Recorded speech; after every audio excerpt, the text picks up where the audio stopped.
በተለያየ ስም የመጡ የብልጽግና ሰራዊት ይህን መንግስት የሚደግፉ የመንግስት እንዳይወድቅ በጣም ታግለው የሚሰሩ አንዳንዶቹ ይህን መንግስት በኃይል እንጥላለን ለሚለው አብረን እንዋጋለን ከመንግስት ጋር ምናምን እያሉ እነዚህ ናቸው ያሉት። ስለዚህ ተፎካካሪ አይደሉም፣ ተቃዋሚ አይደሉም። አልተወዳደረምም ማለት አልፈልግም። እዛ አካባቢ ወንበር ለቋል ብልጽግና፣ እዚህ ቦታ አልተወዳደረም አልልም። ተወዳድሯል፣ ወንበርም አልለቀቀም። እነሱ የተወዳደሩት በብልጽግና ስም ነው፣ ወንበር የያዙት ለብልጽግና ነው። አለቀ። አብይ አህመድና የኦህዴድ ቡድን የሚፈልገውን ማንኛውንም የሚያደርገውን ነገር ሄደው እጅ አውጥቶ ማጽደቅ ነው። ይሄ አሁን ከባድ ስራ አይሆንም። እጅ አውጥተህ ማጽደቅ ምናምን፣ ስብሰባ ሄድ ስትባል ትሰበስባለህ፣ ጎብኝ ስትባል ትጎበኛለህ ምናምን፣ በቃ ምንም ስራ አትሰራም። የተባልከውን ነገር ብቻ ማድረግ ነው። እኔ ይሄ መንግስት ሀገሪቷን እያጠፋ ህዝብን እየጨፈጨፈ ደም እያፈሰሰ ነው የምለው። ሀገሪቷን እያጠፋ ነው በሚለው ከፈለጉ አይስማሙ። እነሱ የሚያዩት ሌላ ፖዘቲቭ ካላቸው፣ ደም ግን እየፈሰሰ ነው። እሱ ፋክት ነው። እያየን ነው፣ እየቀበርን ነው ያለ ነው በየቀኑ። ሊያስችላቸው የቻለው የተማመኑበት ይህን መንግስት ሊያምኑት የቻሉትን ሚስጥርና ነገር ባውቀውና ብረዳው በጣም ደስ ይለኛል። እንደ በኋላ ላይ እናንተ እኮ ልክ ነበር ለማለት ባበቃኝ እና እኔ በተሳሳትኩና ሀገሪቷ ጥሩ ነገር በደረሳት እሱን ነው የምለው። ምክንያቱም ለሱ ይቅርታ ብትል ምንም አለ ከጠፋ በኋላ ግን ከወደመ በኋላ አገርም ከወደመች እነሱም ሁሉም ሸዋሸዋ ተሰርቶ በኋላ ላይ ከረፈደ በኋላ 3-4 ሀገር ቆራርጠው ካስረከቡን በኋላ ወይም እርስ በርስ ካባሉን በኋላ ቀስ ቀስ እያሉ የአዲስ አበባን ህዝብ ጠራርገው አውጥቶት ማንም የሚጠይቅ በሌለበት ጊዜ ላይ የዛን ጊዜ ብቻ ብትቆም ምንም ተስፋ የለም። የዛን ጊዜ ልክ አልነበረም ይሄ እርምጃ ምን ነካኝ ብትል ይረፍዳል፣ ለሁሉ ነገር ይረፍዳል። ነገር ግን ማህበረሰብን ማገልገል ማለት ደግሞ አንተ ያመንክበትን ብቻ ማድረግ ማለትም አይደለም። ማህበረሰቡ በዚህ ነው እውነቴ ካለ፣ አንተ ደግሞ እኔ አንተን ለማገልገል ነው የመጣሁት ካልክ ማህበረሰብን ማዳመጥ ያስፈልጋል። ስለዚህ ተቃዋሚ አይደሉም፣ የመንግስት አንድ አካል ናቸው፣ የብልጽግና አንድ አካል ናቸው። ውላላቸው የጋራ የጥቅም እንትን አላቸው። ግን በተቃዋሚ ስም ነው የገቡት። ምናልባት ዋንስ አፖን ታይም በአንድ ሰሞን ተቃዋሚነትን የእውነት ይዘውት ለብሰውት በቃ ተፎካካሪ ፓርቲ ምናምን ብለው አስበው ነበር። ከዛ በኋላ መደመር ይሻላል ብለው አስበው ሊሆን ይችላል። የመደመር መጽሐፍ አንብበውት ሊሆን ይችላል። እሱን ተግባራዊ አድርገውት ሊሆን ይችላል። ስለዚህ ተቃዋሚ አይደሉም፣ ተፎካካሪም አይደሉም። ምንድነው የሆኑት? ምንድነው? ብልጽግና በተለያየ ስም ማለት ነው። ብልጽግና በተለያየ ስም ራሳቸውን በፓርቲ ስም ሁሉ ምንድነው? አንድ ደግሞ አለ፣ ካላዳመጥኮ ማህበረሰቡ በአንተ ላይ ጠላት ይሆናል። በጠላትነት ስትሳደድ ትኖራለህ። አንተ ካለፍኩ በኋላ ስም ሲጠፋ ልጆችም ሲሳደዱ ይኖራሉ። ስለዚህ ይሄ በዘርህም እንዳይደርስ ትምህርት እንዲሆን ይህንን ነገር ተማረው፣ እንድታየው፣ እንድናየው፣ እንድነጋገርበት። እንዴት ነው መሆን የነበረበት? ለምንድነው የምንገለባበጠው? ለምንድነው መሬት የረገጠ ማንነት የሌለን? ለምንድነው የጸና ማንነት የሌለን? እውነት ላይ የተመሰረተ በምናምንቴና በዳቦና በምናምን የማይቀባባ ማንነት እንዴት ነው ሊመጣ የሚችለው ሁሉ ብሎ ማህበረሰባችን መስራት አለበት። ሰላም ጤና ይስጥልን። የነጋሪት ቲቪ ስለ ሀገር መሰናዶ ተመልካቾቻችን፣ ዛሬ ከእናንተ ከተመልካቾቻችን ጋር ቆይታ የምናደርግበት ርዕሰ ጉዳይ የብልጽግናና የተቃዋሚዎች የቅርጫ ቀመር የተሰኘ ነው። ገዢው ብልጽግና ፓርቲ 7ኛውን ጠቅላላ ምርጫ በስኬት አጠናቅቄያለሁ በማለት አዋጅ አውጆ የምስጋና ድግስ እየደገሰ ይገኛል። ነገር ግን ከዚህ ድግስና አዋጅ ጀርባ ያለው የቁጥር ስሌት፣ የእጩዎች ዝርዝር ምን ይመስላል? ብልጽግና ራሱን ከአንዳንድ የምርጫ ክልሎች ራሱን በማግለል ወንበሮችን ለታማኝ ተቃዋሚዎችን አሳልፎ የሰጠበት የቅርጫ ቀመርን በተመለከተ ከጋዜጠኛ መታሰቢያ ቀጸላ ጋር በመሆን የምንቃኘው ነው የሚሆነው። እስከ መሰናዶ ፍጻሜ ድረስ አብራችሁ እንድትቆዩ የምጋብዛችሁ እኔ ይድነቃቸው ከበደ ነኝ።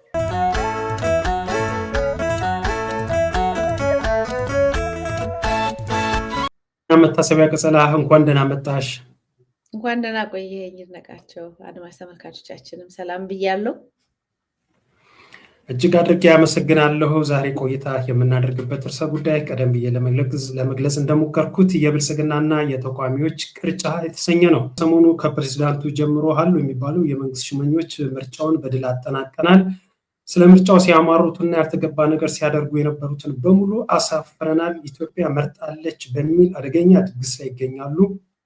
የኢትዮጵያ ምርጫ ቦርድ ደግሞ እስካሁን ባለው አሃዛዊ መሰረት ወደ 40 የሚሆኑ የህዝብ እንደራሴዎች ምክር ቤትን እጩዎችን ተመራጮችን አሸንፏል በማለት ይፋ አድርጓል። ከዚህ ውስጥ ወደ በኋላም አካባቢ ቁጥሮችን ዝርዝር መረጃዎችን መሰረት አድርገን ቆይታ የምናደርግ ነው የሚሆነው። ግን ከሰሞኑ መንግስት ኢትዮጵያ መርጣለችና ስለ ኢትዮጵያ ክፉ የሚያስቡ ይሄን ምርጫን ለማደናቀፍ የሞከሩ በሙሉ አሸንፈናልና እንኳን ደስ አላችሁ ሲሉ ፕሬዝዳንቱን ያስተላለፉትን መልእክት እንዴት አየሽው? በቅድሚያ መቲ። ያው ቧልት ትለዋለህ። ሁለት ነገር ነው። አንደኛ ማጭበርበር፣ ሁለተኛ መዋሸት፣ ሶስተኛ ይሄ ማህበረሰብ መናቅ፣ እውነቱን ልክ እንደማያውቅ ኑሮን እንደማይኖር ተነስተ ማለት ነው። በረሃብ ላይ ያለን ማህበረሰብ አንተ እኮ ጠግበሃል እኮ ጠግቦ እኮ ተርፈ እየሰጠ ነው ምናምን ብለህ የሆነ በጣም የሚያስጠላ አይነት ቀልድ ማለት ነው እና ንቀት ነው እና ማህበረሰቡ እንዴት እንደመረጠ በምን ሁኔታ ላይ ምርጫው እንዳለፈ ምርጫም እንዳልነበረ ያውቃል። መልሰ እሱ ነው እንኳን ደስ ያለ ምናምን ብሎ እኔ እንጃ ምን ልበላቸው። ቃላት እኮ እንደዚህ እኮ ሲያልፉ በቃ ስለነሱ የሚጻፈው ስለነሱ የሚነገረው ስለነሱ የሚሰራው በመጽሐፍም በትወናም በፊልምም መቼም እሱ ነው የሚታየኝ። ብቻ ለማለፍ ያብቃቸውና ማለት ነው። የሚገርም ነው። ጥሩ ብለሽዋል። አደገኛ ቧልትነቱ ደግሞ ከፕሬዚዳንቱ ጀምሮ ያሉ የመንግስት ሽሞኞች በሙሉ ካለምንም እፍረት ወጥቶ በአደባባይ ሰፊ ድግስ በመደገስ የመከላከያ ሰራዊት፣ የፖሊስ ኮሚሽነሩን፣ የምርጫ ቦርድን፣ ታማኝ የተቃዋሚ ፓርቲዎችን በመሰብሰብ የምስጋና ፕሮግራም አካሂደው ሁሉ በመሸላለም በመመሰጋገን ስለዚህ ምርጫ የሚያስቡ ስለዚህ ምርጫ አይሆንም ብለው የተለያየ ትንተና ሲሰጡ የነበሩ በሙሉ አሳፍረናል በማለት ያቀረቡት ትችት አለ። በእርግጥ ስለ ሀገራችንም ሆነ በሀገራችን ምርጫ አያስፈልግም በሚል አይደለም ሀሳብ ሲቀርብ የነበረው። እንደ ሀገር አስቻይ ሁኔታ የለምና ሁሉን አሳታፊ የሆነ ነፃ ገለልተኛ ምርጫ ተካሂዶ ከህዝብ ለህዝብ የተመረጠ መንግስት ይመስረት የሚል ነበረ ጥያቄ ሲቀርብ የነበረው። ይህንን ሀሳብ ግን ወደ ጎን በመግፋት እነሱ ራሳቸው መራጭም አስመራጭም ደጋሽም የድግሱም ተሳታፊም ሸላሚም ተሸላሚ ሆነው አካሂደዋሉ። በጣም የሚገርምሽ ነገር መቲ ከ547 መቀመጫ ባለው የኢትዮጵያ ህዝብ እንደራሴዎች ምክር ቤት በ446ቱ ነው እስካሁን ምርጫ የተካሄደው። ቀሪዎቹ ላይ አልተካሄደም።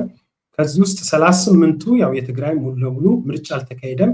እንግዲህ አስቢ 38 መቀመጫ ትግራይ ሙሉ ለሙሉ ከምርጫ በተወካዩም ባልሰየመችበት ሁኔታ ላይ ነው እንግዲህ ምርጫው ኢትዮጵያ መርጣለችና እንኳን ደስ አላችሁ የተባለው።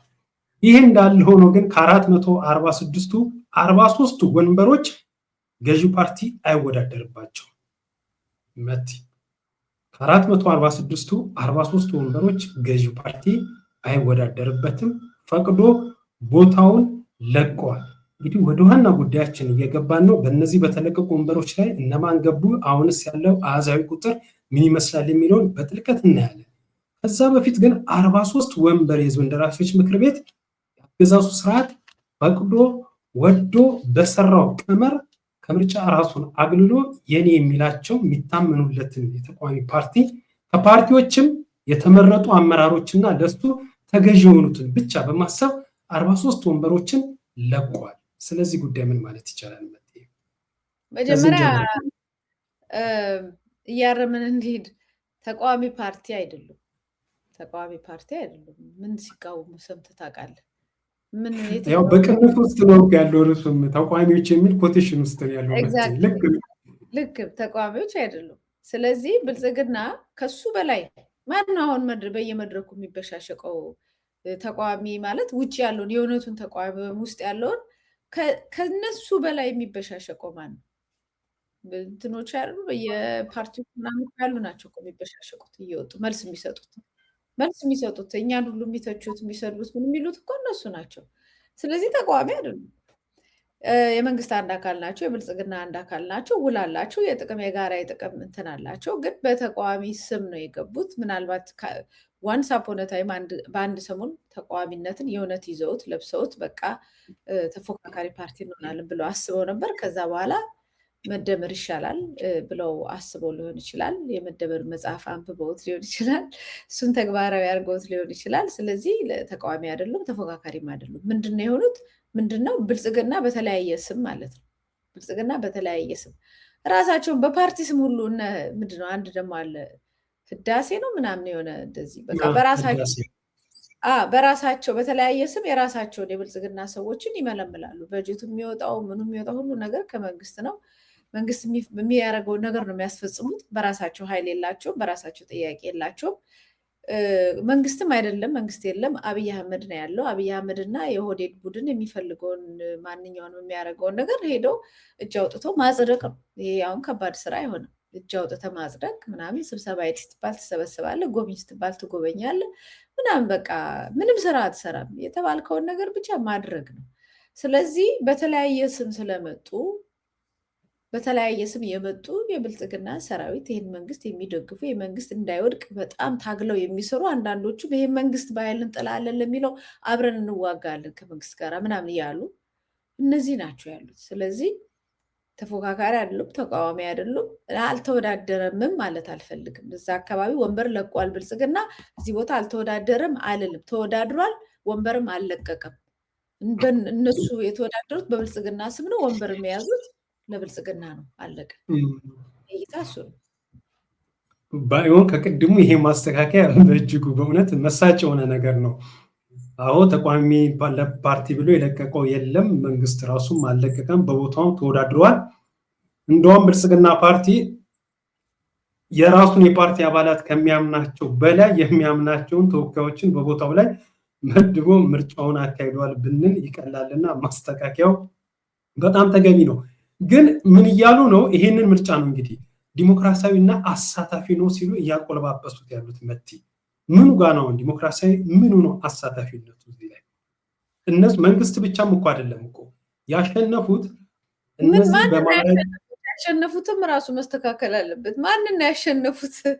ምንም እኮ ሌላ እኮ አካል ይህ ምራፍ ማስተካከል እውነት ከማን ብቻቸውን እኮ ነው የገቡት እኮ ማንም በቃ ብቻውን። እንደውም አንዳንድ እንትኖች ላይ እያወጣን ነበር። አንዳንድ ሰዎች የብልጽግና ራሱ እንትን ሆነው ተወዳዳሪ ወይ ምናምን ሆነው ፎቶቸው ተለጥፎ ብቻቸውን የሚወዳደሩ ማለት ነው የሆነ ቦታ ላይ እና ፎቶቸውን ራሱ መለጠፍ ሰውዬው ማን ናቸው ብሎ ህዝቡ ለማወቅ ካልፈለገ በስተቀር ሌላ ማንም ተወዳዳሪ የሌለባቸው ናቸው የነበሩት አብዛኞቹ ቦታ እና በዚህ ላይ ሊወዳደር የሚችለው ደግሞ እንዳልከው ተፎካካሪ የእውነት ቢሆን ኖሮ እነዚህ ከብልጽግና ጋር ነበር አይደል የሚወዳደሩት። ብልጽግና የለም፣ ብልጽግና ወክሏቸዋል። ስለዚህ ማን ነው ከነሱ ጋር ተወዳድረው ቦታ ሊይዝ የሚችለው?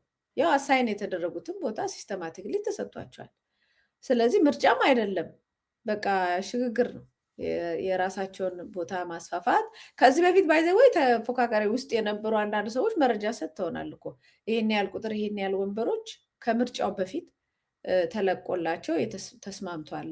አንዳንድ በተፎካካሪ ስም አለን የሚሉ ፓርቲዎች ቀድሞ መንግስት ይሄን ያህል ቦታ ለእናንተ እንለቃለን፣ ስለዚህ ኔጎሽዬት ተደርገው ተዋውለው እንትን ብለዋል። ስለዚህ አሁን ራሱ ማለት ነው ከብልጽግና ውስጥ ያሉ ሰዎች አንድም በዘር ይሆናል የገቡት፣ በዘር ተዋጽኦ ምናምን የኦህዴድ ሰዎች ሆነው ምናምን ኦሮሞ ስለሆኑ ሊሆን ይችላል።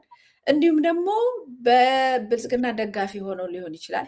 ወይም ደግሞ ተንከባለው ከወያኔ የመጡ ሊሆን ይችላሉ። እነዚህ ብልጽግና ውስጥ ሲኖሩ ነገ የሆነች ነገር ሊሞክሩ ይችላሉ። ያው ክፍፍል አለ። ከኦሮሞም ህዝብ ብዙ ተቃውሞ የሚያነሳ አለ። ያ ጫና ተደርጎበት ነገ የሆነ ነገር በእኛ ላይ ቢያነሳ የሚሉት ሰዎች አሉ። እንደገና ደግሞ ወይም በሌላው በአማራ የሆነ የሚንሸራሸር ወይም የሚንሸራትት ኃይል ሊኖር ይችላል ብሎ ሊሰጋ ይችላል የብልጽግና ሰዎች ላይ። እነዚህን ግን አምጥቶ ከሆነ ቦታ አምጥቶ ስልጣን በድጎማ ሰጥቷቸው ፓርላማ አስገብቷቸው ሊሄዱበት የሚችለው ነገር ምንም አማራጭ የለም። ምን እንዳይሄዱ ወደ ህዝብ ተቃውሟቸዋል። ህዝብ በቃ ጠልቷቸዋል። የህዝብ ተወካይ አይደላችሁም ተብለው ከመንግስት ጋር ሆነው አብን ብትል አሁን በአማራ ህዝብ ስም የተቋቋመ ነገር ግን በታሪክ ታይቶ የማይታወቅ የአማራ ህዝብ ጭካኔ ላይ ይሄን ሁሉ መከራ ደርሶበት ምንም የማይናገሩ ናቸው። ስለዚህ ወደ አማራ ህዝብ መሄድ አይችሉም። ወደ ማንም ሄዱት በጣም ነው እንጂ ከማንም በላይ የሚያምናቸው ሊያምናቸውም ይገባል። እነሱ ናቸው በጣም ወጥረው መያዝ ያለባቸው። ሌላው ሌላ ነገር ሊኖረው ይችላል። ገባ ሌላ ቦታ ሁለት ቦታ ሁሉ ረግጦ የሚሰራ ብዙ ነው ያለው እዛ አካባቢ። በተቃውሞ ውስጥ ያለ በጣም ብዙ የኦሮሞ ባለስልጣንና ምናምን አለ ራሱ በተቃውሞ ውስጥ ከሌሎች ጋር ውጭም ካሉት ከምናምን ጋር የሚሰራ እነዚህን ሊፈራ ይችላል አብይ አህመድ። ሌሎቹን እነዚህን ለምን ይፈራቸዋል? ውለታ ሰርቶላቸው ወንበር ሰጥቷቸው የመንግስት አካል አድርጓቸው የት ሊሄዱ ይችላሉ? ሌላኛው እኮ ገደል ነው ለነሱ። እና በቃ ዋና ሁነኛ የመንግስት ጠበቃ ሆነው ሊወጡ የሚችሉት እነሱ ናቸው። ከወጡ ሌላ ነገር የለም። ከባድ ይሄው ያልኩሉ ነገር ነው የሚያረጋግጠው። ኑሮ ይከብዳቸዋል። እስካሁን እንግዲህ ምርጫ ቦርድ ይፋ ባደረገው 40 የህዝብ ተወካዮች ምክር ቤት ወንበርን ይፋ አድርጓል። 40 540 ውስጥ የትግራዩን እንዲሁም ምርጫ ማስኬድ አይቻልም ብሎ ራሱ ቦርዱ ያመነበትን ተቀናንሶ እስካሁን ድረስ ደርሶኛል አረጋግጬዋለሁ ብሎ ምርጫ ቦርድ 40 የህዝብ እንደራሴዎች የህዝብ ተወካዮች ምክር ቤት ወንበር ይፋ አድርጓል። ከዚህ ውስጥ 23 ወንበሮች ብልጽግና አሸንፏል። በተቀሩት 17 ወንበሮች ምን ቢሆን ቆንጆ ነው፣ ብልጽግና አልተወዳደረበትም። ከ17 ወንበሮች 16ቱ ተቋሚውን ለካ አሻሽል ብለሽኛል ተቀብያለሁ፣ በቅንፍ ውስጥ መካተቱ እንዳለ ሆኖ እነዚህ የአብንና የብልጽግና ሰዎች ናቸው ያሸነፉበት። እንግዲህ ልብ አድርጊ። አሁን በዚህ አይነት ሁኔታ አስቀድሞ በእርግጥ ቅድም ስትገልጹም እንደነበረ ይታወቅ ነበር። ምርጫው ከመካሄዱ በፊት ይሄ ነገር መንግስት የፈቀደውን የወደደውን ይሆነኛል የሚላቸውን የተቃዋሚ ፓርቲዎች በቅንፍ ውስጥ እንዳለ ሆኖ ከተቃዋሚ ፓርቲ ውስጥ ደግሞ ማናቸውንም ሳይሆን ለሱ ቅርበት ያላቸው እነዚሁ ራሳቸው አሁን ላይ ወጥተው ህዝብ መርጦናል እንኳን ደስ አላችሁ፣ እነዚህም ራሳቸው ማለት ነው ምን ያህል ላስጨራሽና ትግል እንዳደረግን ይታወቃልና የመረጥከኝ ህዝብ እንኳን ደስ አለህ እያሉ እነሱም መልእክት እያስተላለፉ ነው ያሉት። ሌላው አሁን እኔ ኢዜማ ላይ እነ ኢዮብን ምናምን ሳይ ከበፊትም ጀምሮ ማለት ነው በተለይ ለአዲስ አበባ ጉዳዮች የአዲስ አበባ ልጅ ወጣቶች ምናምን የሆኑ ሰዎች ስታይ በጣም ደስ ይላል፣ ተስፋ ይሰጣል። ይሄ የአዲስ አበባ ልጅነት ምናምን ማድላት ምናምን አለ። ለአዲስ አበባ ነው ያልኩት። ከሁሉም አቅጣጫ ላይ ለሁሉም ለሌላውም እንደሚደረገው ለአዲስ አበባ አይደረግለትም።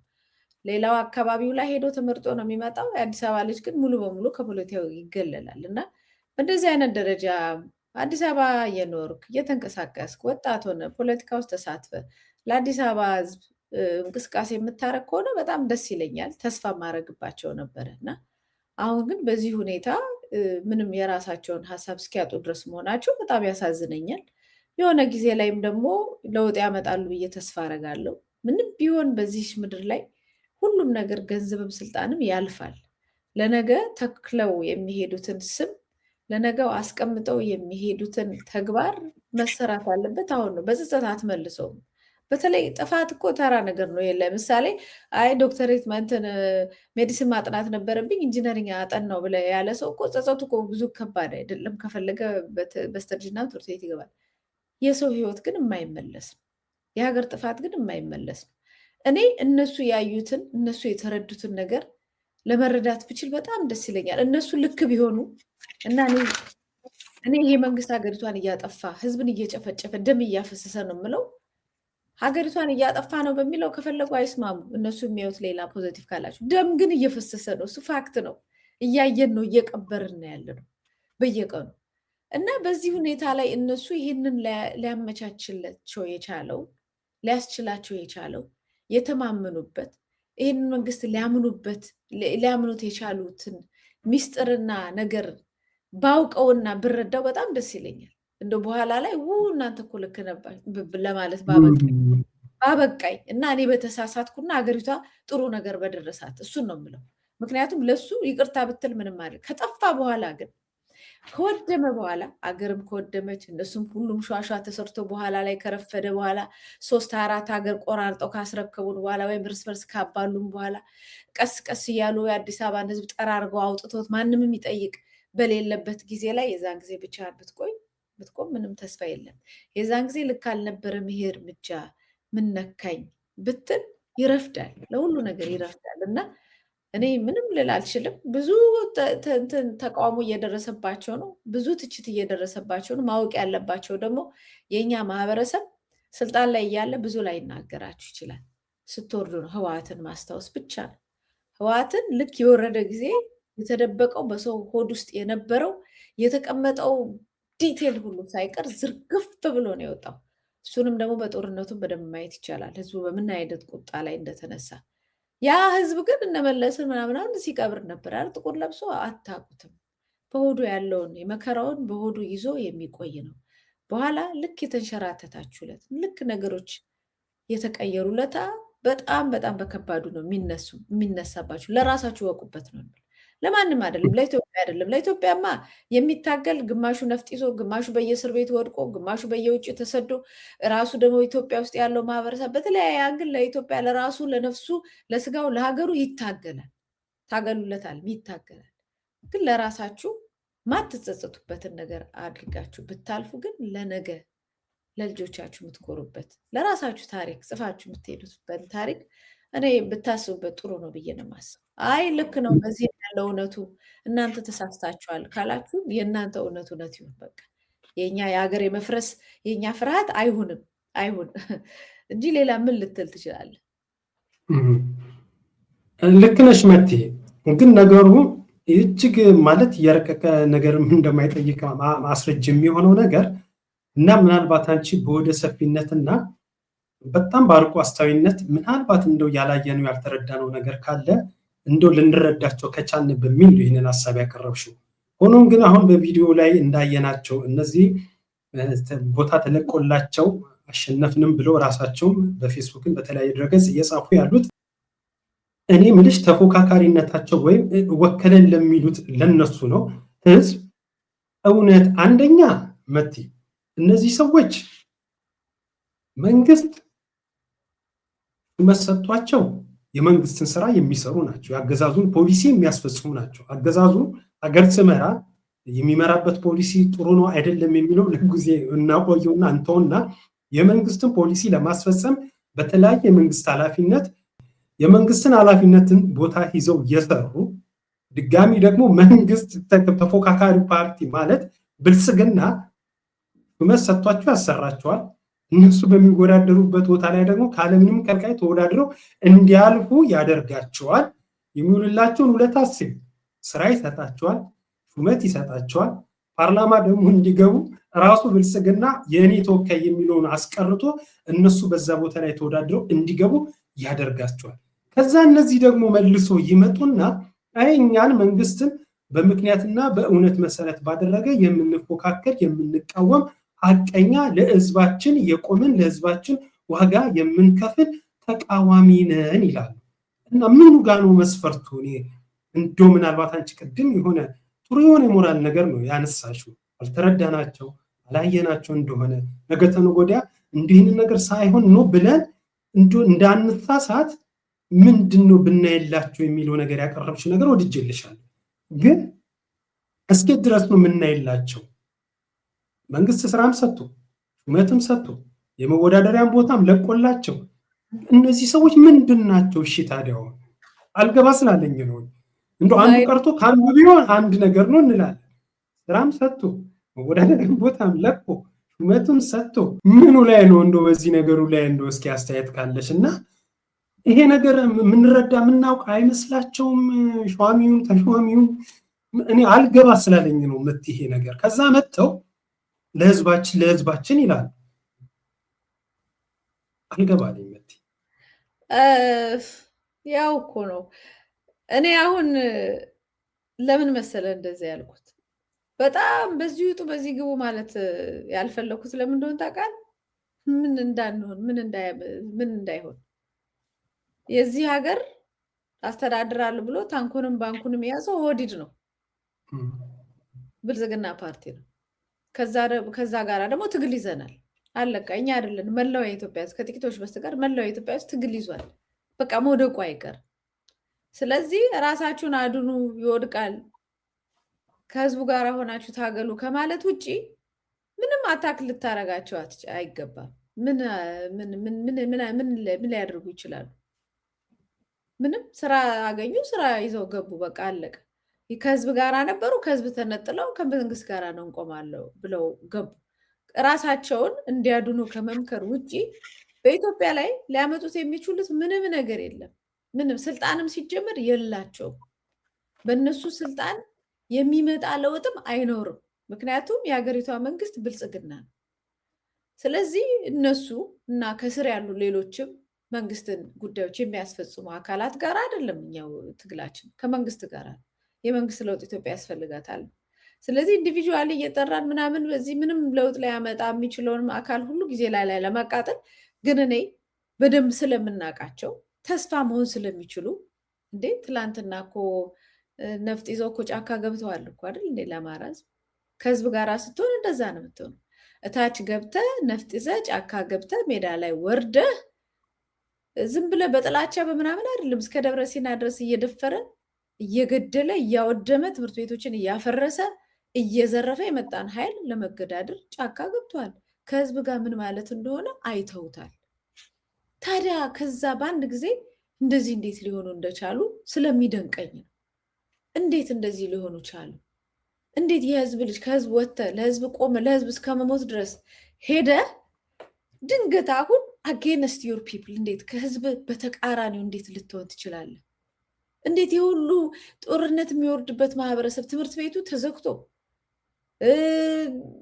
መሰረተ ልማት ተቋርጦ በድሮን እየተጨፈጨፈ ቤት ለቤት በሚሊሻ እየተጨፈጨፈ ይሄ ሁሉ ሰራዊት ሀገሪቷ ውስጥ ያለው ሰራዊት ሁሉ እዛ እንዳለ ተሰልፎ እየገባና ህዝቡን እየጨፈጨፈ እያወቃችሁት በልባችሁ ነገ ኢን 10 years ኢን 7-8 years ከዚህ በኋላ ያ ክልል እንዴት ሆኖ እንደሚጎዳ እያወቀው እዚህ ከጎጆ ጋር አብረ መቆምን እንዴት ቻልክበት? እንዴት ተካንክበት? አልገባኝም። እንዶ እናንተ ጋር የገባችሁ እናንተ እኔ ያልታየኝ ምንድነው እኮ ነው። እንዴት ብዬ እንዴት ተካኑበት? እንዴት አወቁት ነው የኔ ጥያቄ። ከዛ ውጭ ግን እነሱን አታክ ምናምን በዚህ ጊዜ በቃ አያስፈልግም። ለምን ብሎ እነሱ ትልቅ ስልጣን ያላቸው ሰዎች አይደሉም። ለምን ብሎ ከነሱ ጋር ግብግብ አያስፈልግም። ዝም ብሎ ፎከስ አድርጎ ይሄ መንግስት ሀገሪቷን ያወድማታል። ይሄ መንግስት ሲወድቅ አብሮ ያለው ግሳንግሱ ሁሉ ወዳቂ ነው። ስለዚህ አብራቸው አትውደቁ ለማለት ሞከርኩኝ። ምክንያቱም በትላንትና እውነት ከህዝብ ጋር ቆመው ስለማውቃቸው ማለት ነው። አሁን የወደቁበትን አይደለም፣ ትላንት በከፍታቸው ላይ የነበሩን ማንነታቸውን ነው እንዲያስተውሉ። ምን አዚም ተደርጎባችሁ ነው ወይስ እኛን እንደነሱ አቆጣጠር ወይም እኛ ሀገር አፍራሾች ነን ባይዘው ወይ መተው እኮ መልሶ እኛን ጽንፈኛ ሀገር አፍራሽ ምናምን ይሉናል። ዋናዎቹ በቃ ኃይለኛ ጽንፈኞቹ ሁላ ማለት ነው። የተገላቢጦች ነው። እንደ በሽታም እያየሁት ነው። አሁን እንደ በሽታ እንደ አዚም እንደሆነ እንደ መንፈስ ምናምን ሁሉ እያየሁት ነው። ምክንያቱም ፈጽሞ እውነትን ከመካድ በላይ የእነሱ እውነት ልክ ነው ብሎ ከላይ ቁጭ ብሎ የምታውቀውን እውነት የምታውቀውን ፀሐይ በምስራቅ ትወጣለች ምናምን የሚለውን አይደለም በምዕራብ ነው ይሏል። በቃ ይህን ነው መንግስት የሚያደርግ ያለው። ስለዚህ እዛ ውስጥ መግባት እንዴት ተቻላችሁ?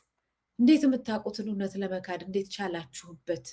ምንድን ነው እናንተ ያያችሁትና ይሄን ልታደርጉ የቻላችሁበት ሚስጥሩ ምንድን ነው? እኛ ያልገባን የሚል ነው የኔ ጥያቄ።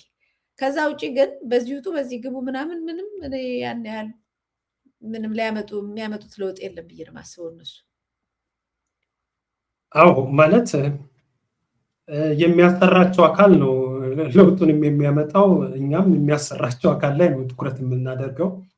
እነሱ ሰራተኞች ናቸው። አሰሪው እያለ ሰራተኛ ላይ ብዙም አንበረታም። ግን ሚናው እንዲታወቅና እንዲለይ ለታሪክ እንዲቀመጥ ጭምር አሁን በሚጽፉት በሚናገሩት ነገር ምንም ይሄ ነገር እንዳልሆነ ምንም እንዳልተፈጠረ ለሚያደርጉት ነገር ያ እንዳልሆነና ሐቁ ምን እንደሚመስል ብቻ ለማሳየት እንጂ አንቺ እንዳልሽው ተመልካቾቻችንም በዚህ ጊዜያቸውንም በጣም የሚፈጁበት እኛም ብዙ ጉዳይ ባለበት ሁኔታ ውስጥ ስለነዚህ ሰዎች የግል ጉዳይም የተለየ ነገርም ኖሮም አይደለም።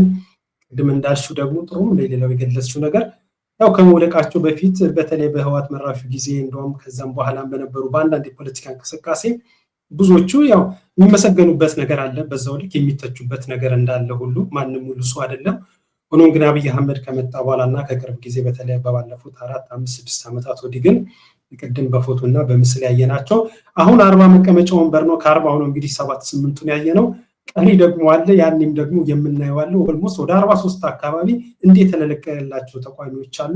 እነዛም 43ቱ በሙሉ አሰሪያቸው ወይ ከፋያቸው ምንድነው አንድ ስብሐት ነጋ ከያየ ሰው ሽመልስ ጋር አንድ ኢንተርቪው ያደረጉ ነኝ ኢንተርቪው ያለ ላኪ ነበርን ዋናው ተላላኪ ነበርን ይላሉ የባዴን ሰዎች ምናምን ሲል በጣም ያዝናኛልና ላኪ ሊጠየቅ አይገባም ማለት ከተጠየቀ ተላላኪ አጀንዳ አለው፣ ጥቅም አለው፣ የሚሰራውን ያውቃል። ላኪ ሊጠየቅ አይገባም። ተላላኪው ነው መጠየቅ ያለበት ነው ያለው። ከዛ አንጻር ነው እኛም ተላላኪዎችን እንዴት ብለን ይሄንን ሀሳብ ያመጣን እንጂ ላኪው ላይ ያለን ጉዳይ ዘንግተን ረስተን አይደለንም። ትልቁ ጉልበታችንም ሀሳባችንም እሱ ላይ ነው። ተላላኪዎቹ ግን ምን ይመስላሉ የሚለውን ነገር አሁን እነዚህም ነገ ተነገ ወዲያ እንግዲህ እድሜ ጤና ከሰጠ አገር መቼም በዚያ እንትን አይልም። እነዚህም አይ ተላላኪ ነበርን፣ ተገደን ነበር፣ እንዲነበርን ይሉን ይሆን? የእኔ አቦይ ስብሐት ነጋን ንግግር አልቀበልም። እሱ ላኪ ስለነበረ ነው። ተላላኪ እነ ብአዴን እነ ኦህዴድ ምናምን ናቸው። ዋናው ላኪው የፓርቲው መስራች እና የፓርቲው አባት አቦይ ስብሐት ነው። ወጣና ተላላኪ ነው ወይስ ዋናው ተላላኪው ነው እንጂ ላኪውማ ዋናው የሚሰራው ያውቃል ምናምን አለ። ከላኪውም ራስ አንወርድም። በዚህ አጋጣሚ አሁንም ቢሆን እንደው ለዚህ ላሉት በተለይ ለአብኖቹ መንገር የምፈልገው ትላንትና የታገሉት ህወሓት ማለት ነው አሁንም ቤተመንግስት ነው። ምንም ያህል ጥርጥር መቼም ሊኖራቸው ይገባል ብዬ አላስብም። እና አብይ አህመድ ምናምን ሁልጊዜም ትላንትም የህወሓት አሽከር ናቸው፣ አሁንም የህወሓት አሽከር ናቸው። አሁንም አብዛኛውን ጥፋት በተለይ በአማራ ክልል ላይ የሚጠፉ ጥፋቶችን ቀመሩን የቀመሩት ከትላንት እስከ ዛሬ በዚህ አርጉ፣ በዚህ ምቱት፣ በኢኮኖሚ ምቱት፣ ማዳበሪያ ታስገቡለት፣ ትምህርት ቤት ዝጉበት፣ በሂደት እንዲህ ነው የሚጠፋው ብለው ምክር ሰጪዎቹ ዋነኛዎቹ፣ እሱም ደህና ነው ልላ አይደለም፣ እሱም የባሰበት ነው። ግን ዋና ዋና የህወሓት አማካሪዎች ከአብይ አህመድ ጋር ይሰራሉ፣ እናውቃቸዋለን። ለሁለት ተከፍሎ ያኛውን እየሰደቡ ምናምን ደብረ ጽዮን ምናምን የኢትዮጵያ አፍራሽ ምናምን ዋናውንም ደግሞ የግማሹን አካል ማለት ነው የባቡን ግማሽ አካል ቤተመንግስት አስገብቶ አብይ እየተጠቀመበት በዚህ ጋር ቆሞ እዛ ላይ ለመሳደብም ራሱ ምን ያህል አቅም እንዳላቸው አላቅም። ሲጀመር ሁለቱም ያው ናቸው፣ ቦታ ነው የተቀያየሩት። እነዛ ከትግራይ ያው ራሳቸውን የማዳን ነገር ላይ ነው ለጊዜው ያሉት። እነዚህ ግን ቤተመንግስት ከአብይ ጋር ሆነው ትላንትና ያደረጉትን ነገር አብይን አስቀምጠው እና ከነ አብይ ጋር አንድ ላይ ሆነው አሁንም እያደረጉት ነው ያሉት። አሁንም በጣም በጣም ብዙ የህወሓት ሴራና ፕሮፓጋንዳ በእነ አብይ ተሸካሚነትና አክራሪነት፣ እነሱ ደግሞ የሆነ የአረመኔያዊነት ተግባር ስላለው አብይ ደግሞ ያንን እያዘመነ እየፈጸመው። ስለዚህ ህወሓትንም ትላንትና ጫካ የገቡበትን ህወሓት አሁን ቤተመንግስትም አብረው እያቦኩ እንደሆነ ማወቅ አለባቸው። ስለዚህ ከትላንትናውና ከአሁን አቋም ጋር እንግዲህ በጣም የሚገርም ልዩነት ነው የምታየው ማለት ነው። በእርግጠኝነት ከነጌታቸው ረዳም ጋራ ነው ሻይ ቡና የሚሉት ማለት የዛን ጊዜ እነሱ ሲዘምቱ እኮ በዛኛው በኩል ሲዘምትና ሲያዘምት የነበረው ጌታቸው ረዳ ማለት እንዴት እንደዚህ ትወድቃለህ? አወዳደቁማ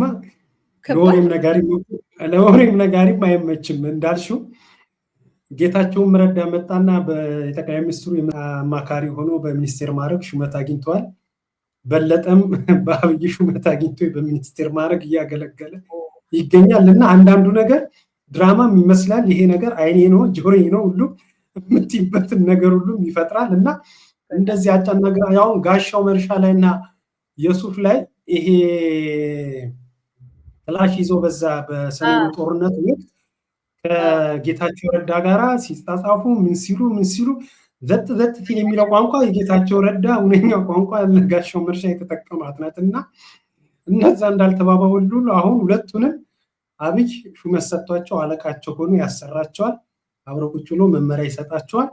አንዳንድ ደግሞ የሚወጡና በአንዳንድ ጉዳይ ላይ ለሚሰልም በፌስቡክ በምን የሆነ የሚሉት ነገር አለና እኔ ምን ያህል እንግዲህ ብቻ አስቂኝም ገራሚ ነው። እንዲህ አይነቱ የፖለቲካ ጨዋታ ግን በዚሁ ነው አይዘልቅም። የህዝብ አሸናፊነቱ አይቀሬ ነው የጊዜ ጉዳይ ካልሆነ በስተቀር።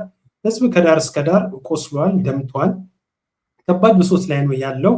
እንደ በፊቱ አሁን የአንድ ብሔር ጉዳይ፣ የአንድ ሃይማኖት ጉዳይ፣ የአንድ የሆነ የአካባቢ ጉዳይ አይደለም እየሆነ ያለው። የፖለቲካው ጥያቄ ከዳር እስከ ዳር ከፍ ብሎ እየተሰማ ያለ ጥያቄ ነው። በሰላማዊ መንገድም የሚታገሉ አሉ ሀቀኞች። እንዲሁም ደግሞ ይሄ ነገር በሰላማዊ መንገድ የሚሆንም ነገርም አይደለም፣ መጥፋት ላይ ደረጃ ላይ ደርሰናል። ከመጥፋት ደግሞ ራሳችንን ማዳን የምንችለው በተመሳሳይ መንገድ ነው በሚል በትጥቅ ትግል እየታገሉ ያሉ አሉ።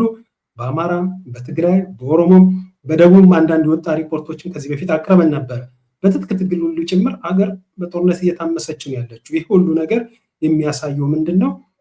ሰኞ ነው ወይስ ማክሰኞ፣ የዛሬ ዓመት ነው የዛሬ ወር የሚለው ካልሆነ በስተቀረ በእንዲህ ነገር አይቀጥልም። ከዚህ በፊትም የነበረው ታሪካችንም ሁሉ ይህንን ያሳያል። እርግም የህወሓት ሰራሹ የአገዛዝ ስርዓትም ሌላም በአፍሪካም በሌላም ሀገራት የነበሩ ገዢዎች አምባገነኖች ወድቀዋል። ከዛ የቀጠለ ሀገርም ህዝብም አለ። ኢትዮጵያም ከዛ የተለየ እጣ ፈንታ የማይገጥማትም እና ይሄ ሁሉ ግን ለታሪክ ይቀመጣልም ጭምር እና ቅድም ያው እንደ ቀልድም ያነሳነው ቁም ነገር ነው። አንቺ ወደ ቁም ነገር አምጥተሽዋል። አሁንም እነዚህ ሰዎች ከባለፈው ታሪክ ሳይማሩ ቀርተው ሹመትም እየተሰጣቸው ስራም እየተሰጣቸው የህዝብ እንደራሴዎች ምክር ቤትም እንዲወዳደሩ ቦታ እየተለቀቀላቸው ይሄን ሁሉ ነገር ከአብይ አህመድ አገዛዝ ስርዓት ጋር እንደ ሀገር እየተፈጠረ ላለው ቀስ ተባባሪና ተጠያቂ ሆነው ነገ ተነገ ወዲያ ግን ህዝብ አሸንፎ ከህዝብ ለህዝብ የተመረጠ መንግስት ሲመጣ ልክ እንደባለፉት እንደ ባህዴኖች እነዚህም ሰዎች አይ ተገደል ነው ተላላኪ ነበርን ላኪም ነበረብን እኛ ኮደን አይደለም እንዲህ ስለሆነ ነው ይሉ እንደሆነ እናያለን። ወይም ደግሞ በመሃል የፖለቲካ ንሳም ገብተው ሁላችንም እንግዲህ እንደ ሀገር የምንደንበትም ነገር መጥቶ የምናይ ከሆነም አንድ ነገር ነው። ይህንን ይመስላል የብልጽግናና የተቋሚዎች የቅርጫ ቀመር በተሰኘ ርዕሰ ጉዳይ ቆይታ ያደረግንበት ዋናው ሀሳብ ቅድም መቲ እንደገለጽሽው ስለነዚህ ሰዎች ለማንሳት አይደለም፣ ግን ለታሪክ እንዲቀመጥ በወቅቱ ምን ነበር ለሚለው ነገ ተነገ ወዲያ የሚጻፍም አለ የሚታይም አለ ለታሪክ ተሰንዶ እንዲቀመጥ ከማስቻል አንፃር እንጂ ከዚህም በላይ ጊዜ ፈጅተንበት እናደርገውን ቆይታም አይደለም።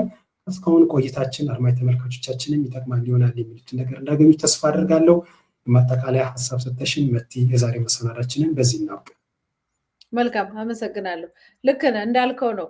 ይሄ የሚያሳየው በመርህ አንድ ቦታ ላይ አለመጽናት፣ ለቆሙለት ዓላማ እስከ መጨረሻው አለመሄድ፣ በትናንሽ ነገሮች መወላወል፣ ወደዛ ወደዚህ ማለት የሰው ልጅ ምን ማለት ነው? እንዴት ሆኖ ነው እንደዚህ የሚገለባበጠው? የሰው ልጅ በመርህ ውስጥ እስከምን ድረስ መጽናት አለበት? መርህስ ምን ማለት ነው? ሀገርስ ምን ማለት ነው? ህዝብስ ምን ማለት ነው? የሚለውን ነገር ተረድቶ ሌላው ትውልድ እንደዚህ ከመሆን እንዲድን እነሱም እንዲመለሱ ይመለሳሉ ብዬ አልጠብቅም።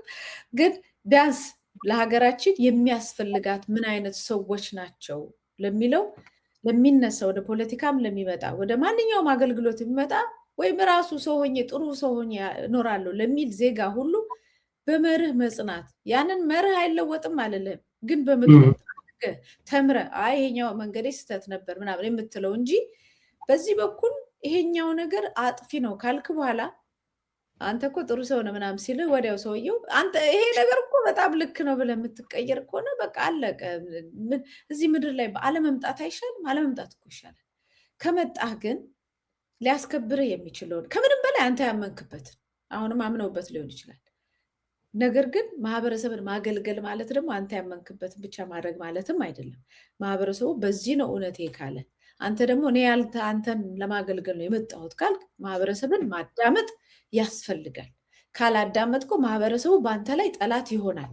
በጠላትነት ስትሳደድ ትኖራለህ። አንተ ካለፍኩ በኋላ ስምህ ሲጠፋ ልጆችም ሲሳደዱ ይኖራሉ። ስለዚህ ይሄ በዘርህም እንዳይደርስ ትምህርት እንዲሆን ይህንን ነገር ተማረው፣ እንድታየው፣ እንድናየው፣ እንድነጋገርበት። እንዴት ነው መሆን የነበረበት? ለምንድን ነው የምንገለባበጠው? ለምንድን ነው መሬት የረገጠ ማንነት የሌለን? ለምንድን ነው የጸና ማንነት የሌለን? እውነት ላይ የተመሰረተ በምናምንቴና በዳቦና በምናምን የማይቀባባ ማንነት እንዴት ነው ሊመጣ የሚችለው ሁሉ ብሎ ማህበረሰባችን መስራት አለበት ከታች ጀምሮ ብዬ አስባለሁ። አመሰግናለሁ። እኔም እጅግ አድርጌ አመሰግናለሁ። ቆንጆና ጠንካራ መልእክት ነው ያስተላለፍሽልን መቲ። ስለነበረን ቆይታ አመሰግናለሁ። እንደ ሁል ጊዜ ሁሉ ክብረት ይስጥልኝ። አመሰግናለሁ። ሊመለቃቸው አድማጭ ተመልካቾቻችን የነበረን ቆይታ ይህንን ይመስል ነበረ። ካነሳነው ሀሳብ ይጠቅማል ይሆናል ያላችሁትን ነገር እንዳገኛችሁ ተስፋ እናደርጋለን። በሌላ መሰናዶ ዳግም እስክንገናኝ ድረስ በያላችሁበት ሰላም ሁሉ ይግጠማችሁ።